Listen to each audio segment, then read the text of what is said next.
Hello and very good morning to all of you. तो आइए आज के वीडियो में हम सीखेंगे पास्ट टेंस। और पास्ट टेंस में हम पास्ट इंडेफिनिट टेंस की बात करेंगे। और आपको मैं बता दूं, सिंपल पास्ट और पास्ट इंडेफिनिट टेंस ये दोनों अलग होता है।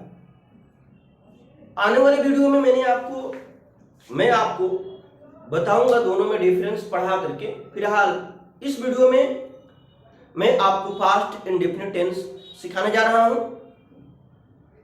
पास्ट इंडेफिनिट टेंस अंग्रेजी भाषा में बहुत ही महत्वपूर्ण हो जाता है, क्योंकि आप जो भी पास्ट की कहानियां पढ़ा करते हैं वो सभी कहानियां पास्ट में होती है। किसी भी घटना के बारे में हम बात करते हैं तो पास्ट में हो जाती है, अर्थात सभी टेंस अपने आप में बहुत महत्वपूर्ण। लेकिन जब पास्ट की बात की जाए तो पास्ट उनसे थोड़ा महत्वपूर्ण हो जाता है। तो आज हम बात करने जा रहे हैं पास्ट इंडेफिनिट टेंस। आइए बिल्कुल विस्तार से सीखेंगे। मुझे लगता है कि पास्ट इंडेफिनिट टेंस आपके पास 2 वीडियो में आएगा और इसके हर एक पॉइंट को मैं टच करने का प्रयास करूंगा, आपको सिखाने का प्रयास करूंगा। तो बिल्कुल दोनों पार्ट निश्चित रूप से आप देखिएगा। तो आइए पहले पार्ट में हम सीखेंगे पास्ट इंडेफिनिट बिल्कुल शुरू से। तो सबसे पहले हम बात करेंगे पहचान की। पहचान की बात करेंगे यहां पे हम लोग। तो पहचान होता है वाक्य के क्रिया के अंत में, वाक्य के क्रिया के अंत में, क्रिया के अंत में देखिए या, ये या, ताथा, तिथि और ताथा, तिथि, तिथि, ये हो गया। एक और होता है, मैं आपको यहां पढ़ा रहा हूं,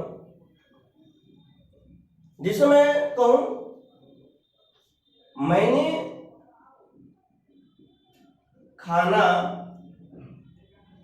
खाया, या इसी को मैंने कहा मैंने खाना खाया था। इन दोनों वाक्यों का अनुवाद हम पास्ट इंडेफिनिट टेंस में ही करेंगे। कुछ लोग गलती से गलती कर देते हैं, जानबूझ के गलती नहीं करते हैं। वहां गलती क्या होता है कि वे इसे पास्ट परफेक्ट समझ लेते हैं और इसका अनुवाद करते हैं आई हैड ईटन फूड। ऐसा नहीं है, दोनों वाक्य हमारे एक ही है। पहचान मैंने आपको सिखाया, 3 अलग अलग तरह से इसकी पहचान होती है, जो कि आपको निश्चित रूप से जानना चाहिए। यदि हम स्ट्रक्चर की बात करें तो आपका स्ट्रक्चर है subject, V2, object. One more important thing, that is past indefinite is a tense wherein second form of the verb is used. Nowhere in English, only in past indefinite and simple sentence. Past indefinite के simple sentence में क्रिया का दूसरे रूप का प्रयोग किया जाता है और कहीं भी नहीं। तो इस बात को आप याद रखेंगे, सीखेंगे। जैसे राम बाजार गया, राम बाजार जाता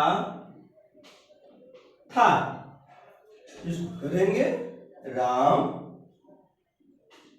क्रिया का दूसरा रूप went to मार्केट, कहीं जाने के लिए हम टू का प्रयोग करते हैं। मैं अंग्रेजी पढ़ाता था, मैं अंग्रेजी पढ़ाता था। क्रिया का दूसरा रूप पढ़ाना का टीच होता है, उसका टॉट हो जाएगा, आई टॉट, टॉट। उम्मीद करता हूं समझ रहे होंगे, बिल्कुल आसान भाषा में आपको समझाने का प्रयास किया जा रहा है। इसके अलग अलग पार्ट को हम बात करें तो आप देखेंगे इसके अलग अलग पार्ट को मैं मिटाकर आपको बता रहा हूं। आप देखिए,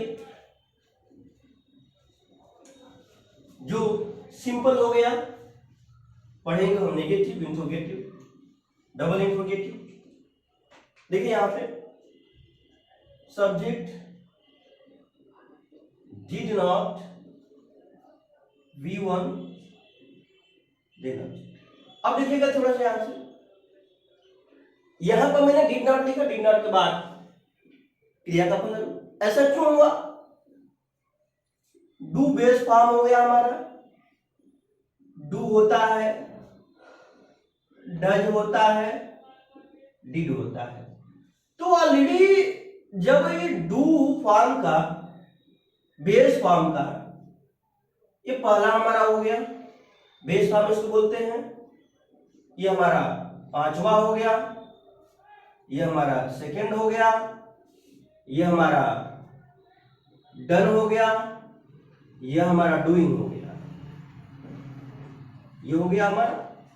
लेकिन एज ए हेल्पिंग वर्ब हम बात करें तो इन्हीं का हेल्पिंग वर्ब के रूप में प्रयोग किया जाता है।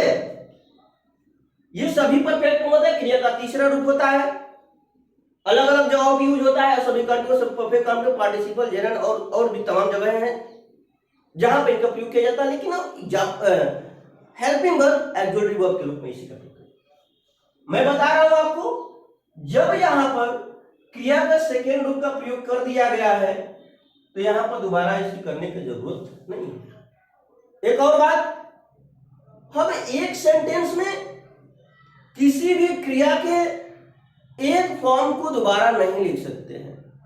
अर्थात प्ले है तो हम दो जगह प्ले नहीं लिखेंगे, प्लेइंग है तो दो जगह हम प्लेइंग नहीं लिखेंगे। तो आप समझते चलिए इसको। वह क्रिकेट नहीं खेलता था, क्या बोलेंगे? He did not play cricket। एक और बात यही सीख लीजिए आप लोग, डिड नॉट को हम बोलते हैं एन एक्सेंट के माध्यम से डिडंट, डिडंट बोलते हैं, डिडंट, डिडंट। क्या बोलेंगे? डिडंट। प्रोनाउंसिएशन क्या होता है? डिडंट होता है। He did not play cricket। वे लोग पत्र नहीं लिखे, वे लोग पत्र नहीं लिखे। वे लोग का English they did not write a letter. अब हम बढ़ेंगे तीसरे तरफ, और तीसरे तरफ देखेंगे जब वो आपके वाक्य के शुरू में क्या शब्द हो जाता है तो उस क्या शब्द के लिए जो भी हम टेंस सीख रहे होते हैं उस टेंस की सहायक क्रिया को हम सबसे पहले लिखते हैं। यहां बात कर रहे हैं हम past indefinite, past indefinite tense की सहायक क्रिया के रूप में डिड का प्रयोग करते हैं। क्या हम लोग एक दूसरे की मदद नहीं करते थे? क्वेश्चन मार्क जरूर लगाएंगे। क्या हम लोग एक दूसरे की मदद नहीं करते थे? क्या क्या आप क्या आप क्या आप क्या आप अंग्रेजी सीखने का प्रयास, क्या आपने, लिख देते हैं, क्या आपने अंग्रेजी सीखने का प्रयास नहीं किया? क्या आपने अंग्रेजी सीखने का प्रयास नहीं किया? तो इस क्या के लिए डिड लिखेंगे, डिड। हम लोग दूसरे की मदद नहीं करते थे, डिड वी नॉट हेल्प। यदि दो की बात करें तो ईच अदर, दो से ज्यादा होगा तो वन अनदर, हम दो की बात कर रहे हैं यहाँ पे। Did you not help each other, question mark. क्या आपने अंग्रेजी सीखने का प्रयास नहीं किया? दो है क्रिया, इसमें सीखना भी है, प्रयास भी करना है, मैं आपको बता रहा हूं अलग से। फिलहाल इस सेंटेंस को देखिए, क्या आपने अंग्रेजी सीखने का प्रयास नहीं किया? Did you not try to learn English? क्या आपने अंग्रेजी सीखने का प्रयास नहीं किया? Did you not try to learn English. अब आइए हम डबल इंट्रोगेटिव की तरफ बात करें, और आप डबल इंट्रोगेटिव में देखेंगे वाक्य के बीच में प्रश्नवाचक शब्द आता है, और सबसे पहले हम उन प्रश्नवाचक शब्दों की अंग्रेजी लिखते हैं। उसके बाद इस टेंस जो पढ़ रहे हैं हम, इसकी हेल्पिंग वर्ब लिखेंगे। तो स्ट्रक्चर आपका हो जाता है WH, डिड, सब्जेक्ट, वाक्य में नॉट है तो लिखेंगे V1, देन ऑब्जेक्ट। क्वेश्चन में आप कल कहां गए थे? आप कल कहां गए थे? आपने इस कार्य को करने में किसकी मदद ली? या कहा जाए राम ने इस कार्य को करने में किसकी मदद ली या लिया? राम ने इस कार्य को करने में किसकी मदद ली? तो आप देखिए इन वाक्यों को कैसे करेंगे। सबसे पहले हम यहाँ पे कहा कि अंग्रेजी वेयर, ये हो गया। सब्जेक्ट आप है, लिखेंगे वेयर।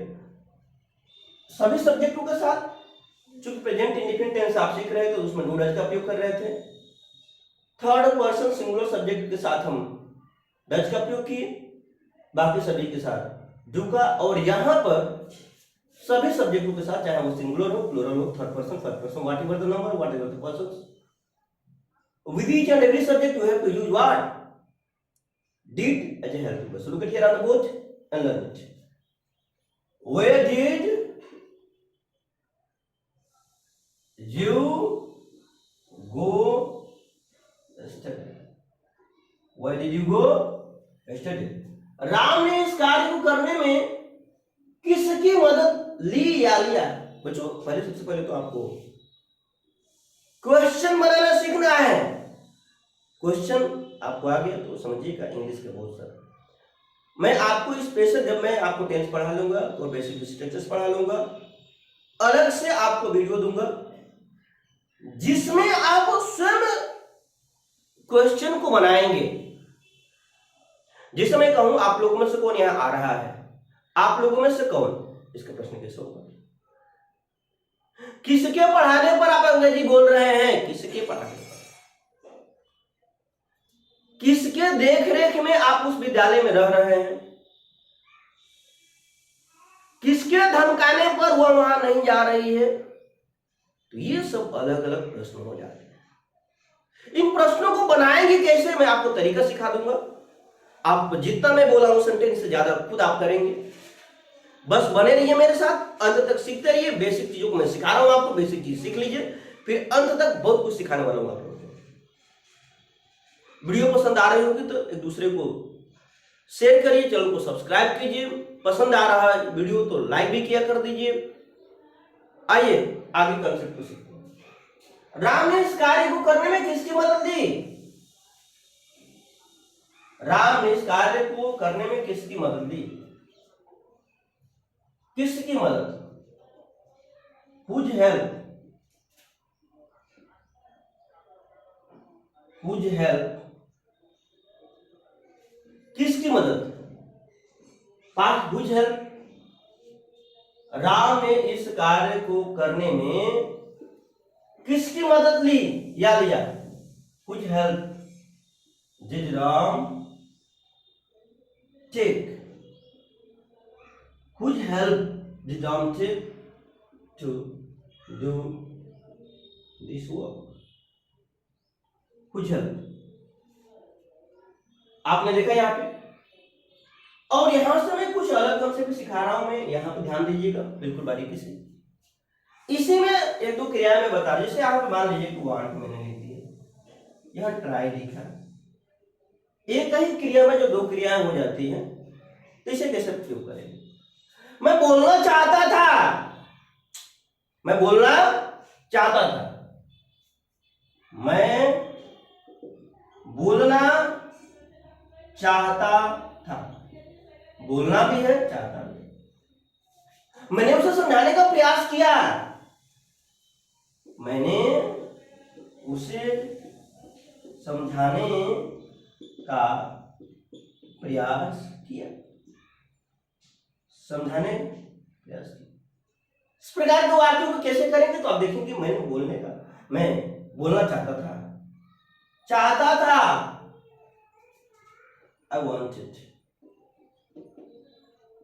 जब एक ही क्रिया वाक्य में दो क्रिया होती है तो दूसरी क्रिया से पहले टू का प्रयोग करते हैं। I wanted to speak, मैं बोलना चाहता था, मैंने उसे समझाने का प्रयास किया। I tried to convince her, लड़का है तो ही। I tried to convince him, लड़की है her। आपने देखा। और भी जैसे मैं बचपन में क्रिकेट खेला करता था, मैं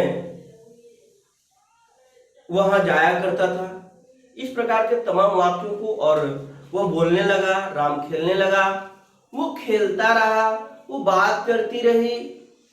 और भी इस टेंस में बहुत महत्वपूर्ण, मैंने जैसा कि मैंने शुरू में कहा कि आपको पास्ट इंडेफिनिट टेंस का दो वीडियो दूंगा, पार्ट 1 पार्ट 2 करके, जो आपके लिए बहुत महत्वपूर्ण हो जाता है। फिलहाल वीडियो लंबे होने की वजह से इस वीडियो में इतना ही। वीडियो एक बार पुनः, यदि वीडियो आपको पसंद आ रही है तो निश्चित रूप से चैनल को सब्सक्राइब करें, शेयर करें, लाइक करें। तो मिलते हैं अगले वीडियो में, तब तक के लिए आप सभी लोग को पूरी वीडियो देखने के लिए बहुत बहुत धन्यवाद।